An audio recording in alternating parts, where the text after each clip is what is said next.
বিচাৰিছোঁ যে 55 বছৰ হ'ল নগাঁও খুটিকটীয়া এই ৰাসখন কৃষ্টি বিকাশ সমাজৰ এই ৰাসখন কাট নকৰিব, খালি স্কিপ নকৰিব, খালি অকণ কমপ্লিট ভিডিঅ'টো চাই যাব।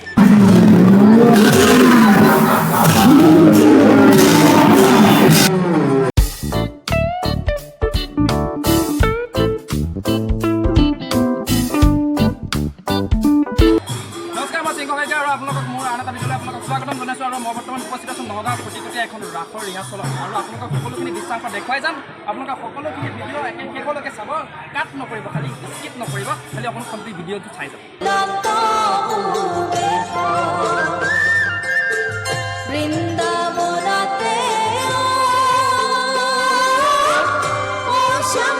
কৃষ্ণ গানাই নৃত্য কৰে বৃন্দাবনে গোপী সঙ্গে কৃষ্ণ গানাই নৃত্য কৰে গোপী সঙ্গে।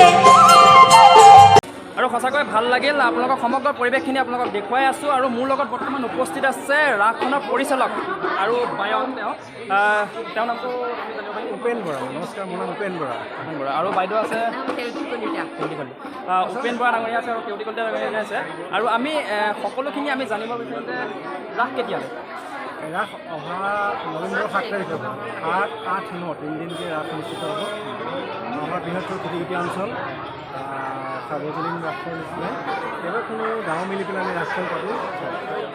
মানে আমাৰ ককাহঁতে দেউতাহঁতে পাতি গৈছিলে, তাৰ পৰা আমি ক্ৰমান্বয়ে আমিও দেখি শিকি পেলাই পাতিবলৈ কৰিছোঁ। আৰু এইবাৰ দেখিছোঁ কৰোণাৰ পিছত ৰাইজৰ সহযোগিতাটো খুব বেছি ভাল লাগিছে। এখন ভাওনা, অসমীয়া ভাওনা হ'ব আৰু আমাৰ জীয়াৰী বোৱাৰীৰ দ্বাৰাই আমাৰ ৰাসখন অনুষ্ঠিত হ'ব। মানে মই এইকণতে কিমান বছৰ হ'ল পাতা আপোনালোকৰ ৰাস? মানে এই গুৱাহাটীলৈ যোৱা যোনটো ৰাস্তা, যোনটো ৰাস ফিল্ড আছে তাতে হয়নে? এটি ৰোডৰ কাষত আমাৰ ৰেডিঅ' চেণ্টাৰ পাৰ হৈ পেলাই এটি ৰোডৰ কাষতে আমাৰ সেইখন পুৰণা ৰাস। কিমান বছৰ হ'ল? 55 বছৰ। 55 বছৰ। নগাঁওবাসীক এটা কথা ক'ব বিচাৰিছোঁ যে 55 বছৰ হ'ল নগাঁও খুটিকটীয়া এই ৰাসখন, কৃষ্টি বিকাশ সমাজৰ এই ৰাসখন 55 বছৰ হ'ল। আপোনালোকক এটা কথা ক'ব বিচাৰিছোঁ যে 55 বছৰ হ'ল এই ৰাসখন তেওঁলোকে উপস্থাপন কৰি আছে, অনুষ্ঠিত কৰি আছে। আৰু কি ক'ব আমাৰ ধৰক অসমৰ ৰাইজক কি ক'ব? ৰাইজক এইটো অনুৰোধ কৰিম, মই আমাৰ ৰাসখন চাবলৈ যিমান পাৰে আহক। এইবাৰ আইসকলৰ, মহিলাসকলৰ যিখন নাৰী পৰ্ব ভাওনা অনুষ্ঠিত কৰিছে, বৰ সহযোগিতা দেখি খুব ভাল লাগিছে। বহু বছৰৰ মূৰত যেন মানে এখন ভাওনা পাইছে। তিনিদিনীয়াকৈ প্ৰথম দিনা আপোনাৰ প্ৰথম দিনা ৰাস আৰু দ্বিতীয় দিনা এখন সামাজিক নাটক হ'ব। দ্বিতীয় দিনা এখন সামাজিক নাটক, প্ৰথম দিনা ৰাস আৰু 3 নম্বৰ দিনা নাৰী পৰ্ব ভাওনা। তৃতীয় দিনা মহিলাৰ দ্বাৰা এখন নাৰী পৰ্ব, এখন ভাওনা। আপোনালোক আহিব সকলো খুটিকটীয়াৰ,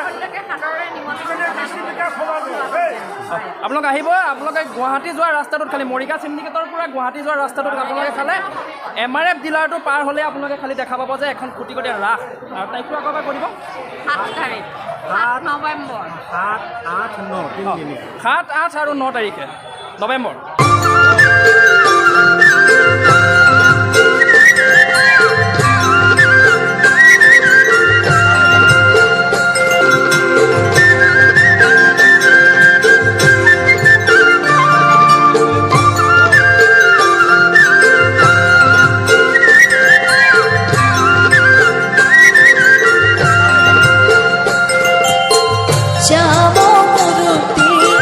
হাতে মোহন বাংতি শ্যাম মুৰুতি হাতে মোহন। আৰু মই এই ৰাসখনত কৃষ্ণক পাইছোঁ। এইবাৰ সৈতে দুবাৰ কৰিছে। এই কৃষ্ণৰ সৈতে মই কথা পাতিব বিচাৰিছোঁ। কি ক'বা? প্ৰথমবাৰ, দ্বিতীয়বাৰ এবাৰ কি ক'বা? খুবেই ভাল লাগিছে। ইয়াতে খুব ধুনীয়াকৈ অখৰা হৈ আছে আৰু মই যোৱা বছৰো এবাৰ কৰিছিলোঁ ক'ভিডৰ আগত, এইবাৰো কৰিছোঁ। আমাৰ ইয়াত খুব ধুনীয়া প্ৰচেষ্টা। আৰু ৰাধাজনীৰ নাম কৈ দিবা। তাইৰ নামটো হ'ল পম্পী। তাই বৰ্তমান অহা নাই কিছুমান অসুবিধাৰ কাৰণে। তোমাৰ নামটোহে সোধা নহ'ল। মোৰ নামটো বৰষা ৰাজখোৱা। আৰু শংকৰজোৰ ঘৰত পাত কৈছে? আমাৰ জেঠাই হয় মোৰ। একচুৱেলি মই তেওঁৰ নামটো ভাল নামটো গম নাপাওঁ। আচ্ছা, আজি কিনা সকলো আহিব। খুটিকটীয়াৰ ইয়াৰ 55 বছৰ হৈ গ'ল খুটিকটীয়া ৰাসত আপোনালোক সকলো আহিব। সহায় সহযোগিতা কামনা কৰিলোঁ। আৰু বৰ্তমান ইয়াৰ পৰা মই বিদায় লৈছোঁ। আপোনালোকৰ সমগ্ৰ পৰিৱেশ আপোনালোকক দেখুৱাই যাম। ধন্যবাদ। Thank